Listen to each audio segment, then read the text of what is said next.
My name is Alejandro. I've operated on 3,000 hearts. I've saved people their own families had already given up on, and I've lost mine without making a single cut. I'm a surgeon. I'm 78 years old. And by the time this video goes up, I'll probably be gone. I've spent my entire life in the front row of death. I've watched it come slowly. I've watched it arrive without warning. I've held it off with these hands more times than I can count. And the only thing I know with absolute certainty from here, from the end, is that you are making the same mistake I made. You are waiting, and time doesn't wait. I want to tell you about a man named Marcos. He was a cardiologist, 44 years old, the best of his generation.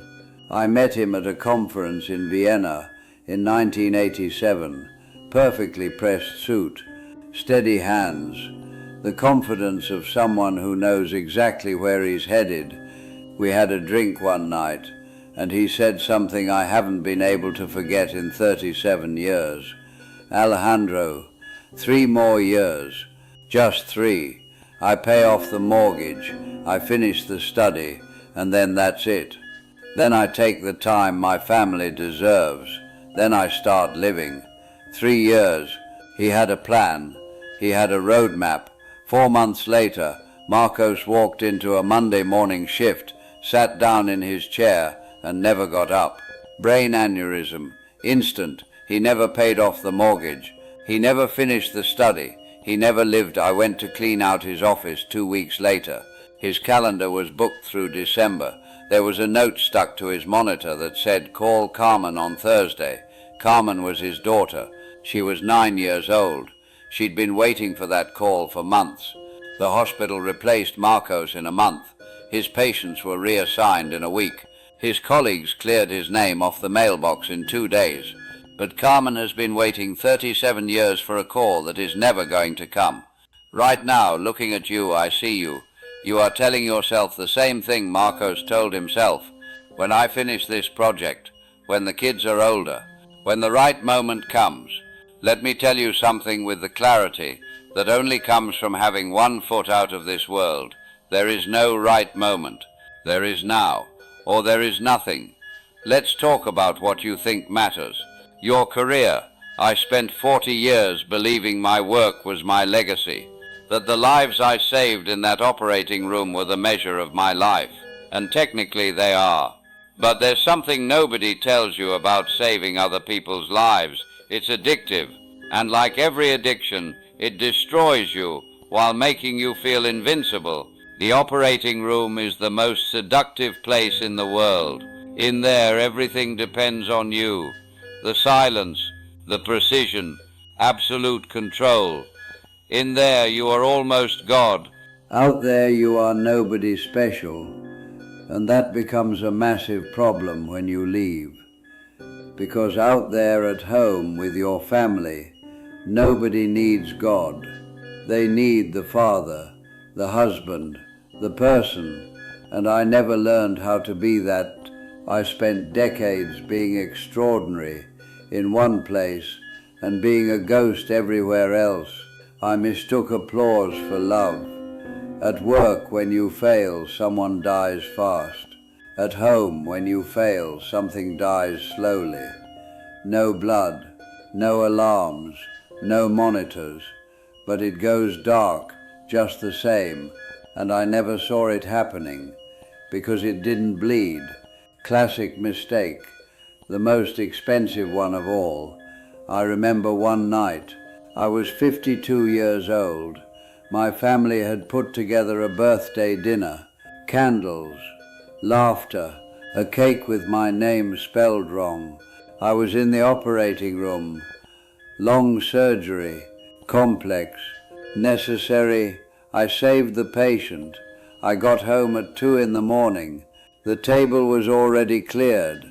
There was a note in the kitchen. "Dad, we left your slice in the oven. It was cold. I heated it up alone, standing in front of the microwave, in silence, And while I ate that cold birthday cake at 2 in the morning, I thought I'd had a good day. That's what scares me most about my story. Not what I lost, but how long it took me to realize I was losing it. A year ago I found a box in the storage room. Drawings my kids made. Letters I never opened. Report cards. In almost every drawing there was a figure in a white coat.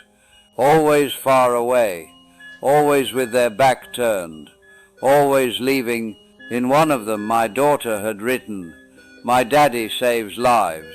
And underneath she had added 7 words that split me in two. "But he's almost never home." It wasn't a complaint. It was a description, and that's what hurts the most. When the wound is simply accurate, you don't have to be a surgeon to recognize yourself in that. You just have to be someone who has put work ahead of people. And if you're being honest with yourself right now, you know exactly what I'm talking about. Let me talk about what you own. I had a big house, luxury cars, every symbol of success you're supposed to chase. Now I live in one room. I have a bed. I have a chair. I have a picture of my wife. And I'm telling you, with the absolute clarity of someone at the finish line, all of it was future trash. I have never once seen a moving truck following a hearse. When you die, your kids are going to hire a stranger to come into your house and throw 90% of your precious stuff into a dumpster. The other 10% they'll sell at a yard sale for nothing. That is your materialism. Future trash. Why are you working 60 hours a week to buy things that are going to end up in a dumpster? Why are you missing your kids' childhood to pay for a car that sits in the same traffic as everyone else's? It's madness, and you won't realize it's madness until you're sitting where I'm sitting, and by then you can't return the merchandise. I want you to know something about what you actually remember at the end. You don't remember the successful surgeries. You don't remember the awards. You don't remember the recognition or the magazine covers or the conferences. You remember Sundays. You remember the sound of your kids laughing when they were little. You remember unhurried conversations. You remember the moments when you were fully present, no phone, no head somewhere else, just there. That is the only real wealth, and I squandered it for decades thinking I was building something important. I convinced myself I was building security for my family. What I was actually building was my absence.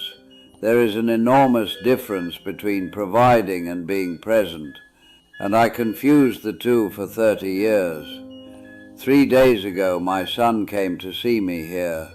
He sat down in that chair, and for the first time in maybe 20 years, we actually talked, not about my work, not about his achievements, not about anything useful. We just talked, and after a while he said something I wasn't expecting.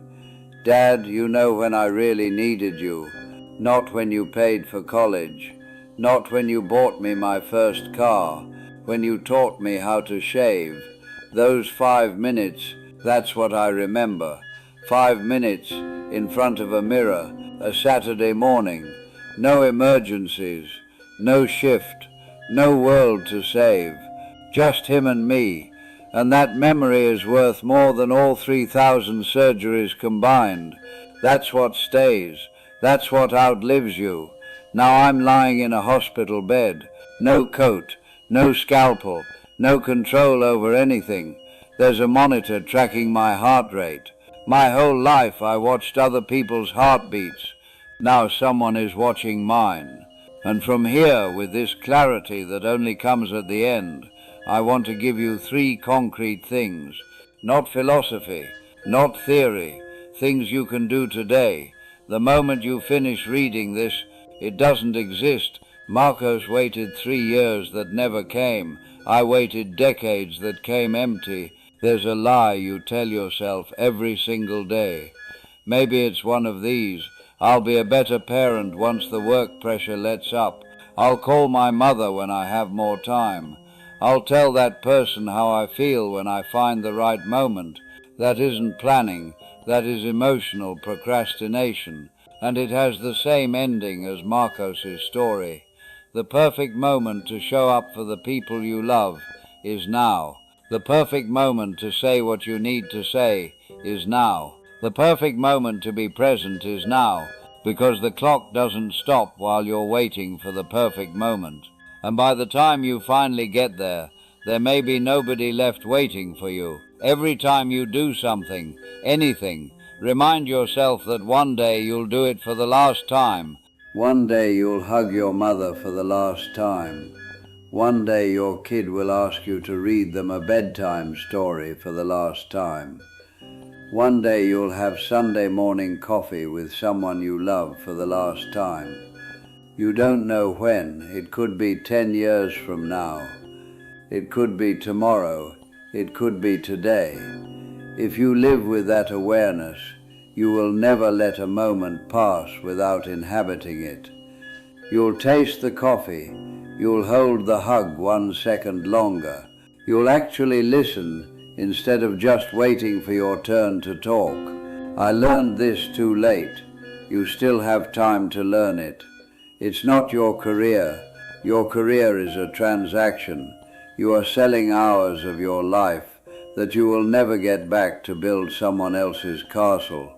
If you drop dead today, your job posting will go up online before your obituary does. Your company is not going to mourn you. Your clients are not going to cry. The world is going to keep spinning the next day, and there's nothing wrong with that. That's how it works. What's wrong is mistaking that for a legacy. Your real legacy is the people you changed, the conversations you had when you didn't have time but showed up anyway, the presents you offered when it wasn't convenient to offer it, the hug you gave when you were exhausted but you stayed. That's what remains. That's what outlives you. That's the only thing that truly matters.